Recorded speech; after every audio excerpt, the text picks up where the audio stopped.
Yung Braids Manila may VIP client tayo kaya samahan nyo ako, ayusin ko yung gamit ko. Papakita ko sa inyo kung ano yung mga nire-ready natin. May client tayo, syempre bagong Shine and Jam. Bago yan. Laging bago yan, marami tayong stock niyan. Dito naglagay tayo ng mga bagong gamit din, and just in case nagagamit tayo ng extensions mamaya, may reserve tayo dito. Bagong ipet, and then suklay at goma kailangan bago rin. Rin ng bagong set rin ng goma ang gagamitin natin. Nagkataon na wala na tayong goma. So bagong set din, and then mga suklay. In order tayo na bagong blower sakto. Gamitin natin today. Open natin siya. So bumili tayong bagong blower. Gagamitin natin sa kliyente ko.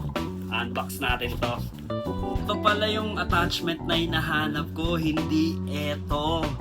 Kaya ako pala siya binili dahil napaka-unique ng attachment niya. Bihira ka makakita ng attachment na ganito sa mga local product or local blower. So bili na kayo. Premium Braids Manila, tapos na tayo mag-aayos ng gamit. Punta tayo sa VIP client natin. Let's go!